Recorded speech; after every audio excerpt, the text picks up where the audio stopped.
Alright, The Smashing Machine is out in theaters, directed by Benny Safdie, starring Dwayne Johnson, Emily Blunt, and Ryan Bader. Is this the movie to reset Dwayne Johnson's acting career? Kinda. I'm gonna get right to the point and say what you want to hear. Yes, this is Dwayne Johnson's best performance in any movie that I have personally seen. Now that being said, I've only seen him in the Fast and Furious franchise. I saw him in Black Adam, and I believe I saw him in Journey 2 back in the day. I haven't seen Snatch, which is what people say is one of his best films, but personally this is his best performance. That doesn't mean it's a Oscar-winning, outstanding performance, but he does really get into the character. He almost disappears into the character, and you can't really see Dwayne Johnson, but it's almost impossible because Dwayne is just so imposing, and you look and you're like, yeah, that's still The Rock. So this story is about the rise of UFC, takes place in the late 90s, starring Dwayne Johnson, who plays Mark Kerr, his really good friend, Mark Coleman, played by Ryan Bader, and his girlfriend, Dawn Staples, played by Emily Blunt. Those are the three main characters, and the main thing I will say about this movie is it leans into the strengths of these actors. Dwayne Johnson is playing a wrestler, obviously has wrestling experience. Ryan Bader was an actual MMA fighter.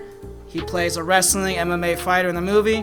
And Emily Blunt plays the girlfriend. And she does a really great job playing the girlfriend to this drug-addicted UFC fighter. So the story revolves around Mark Kerr. We're following him through his progression in the early days of the UFC. He's never lost a fight. He's this upcoming star, rising star. And then one day, he loses his first fight. He goes into a down spiral, uses drugs. His girlfriend and him get into a fight.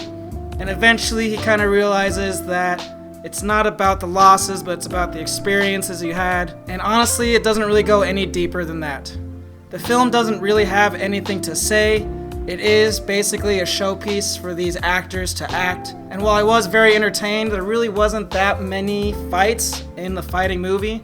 There were 3 scenes where the fighting is happening, and it was great, don't get me wrong. It was very intense, very well executed in the movie, but I do wish there was a little more fighting. And as far as the acting department goes, Dwayne Johnson, honestly, he does a great job. He changes his voice a little bit. The way he talks and his pace of talking and his emotions are not what we're used to seeing from Dwayne Johnson. That being said, the man cannot cry on camera. He has 2 scenes where he tries to cry, and he covers his face on both scenes. Maybe that was the director's choice, maybe that was his choice, but it's kind of obvious that he's hiding the fact that he just can't cry on camera. If I'm being honest, Emily Blunt outacted him. She did a great job playing the girlfriend. Very emotional, very subtle. She's just trying to be there for him in his time of need, and she did an amazing job. And at the end of the day, it was a pretty good story about friendship. This story does have a decent message about how friendship is more important than any win, victory, or money that you can get, and it has a pretty decent way of showing that. But there is no depth to this film. Emily Blunt and Dwayne Johnson's characters get in all these kind of fights, but the film doesn't dive into their relationship at all. It doesn't get into anything deep. And at the end of the day, you're just kind of following this guy's life for a couple years. And it is entertaining, but it's not a revolutionary film. So overall, I think the acting is pretty dang good. I wouldn't call it a life-changing movie for Dwayne Johnson, but it's absolutely his best performance. Emily Blunt does great. Ryan Bader did a great job. The fights are good when they're there. I wish there was more. And the film, while it has a pretty good message, there's not a whole lot of substance to it.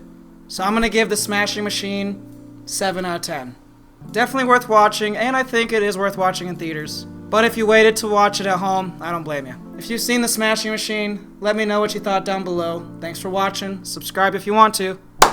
See you next time.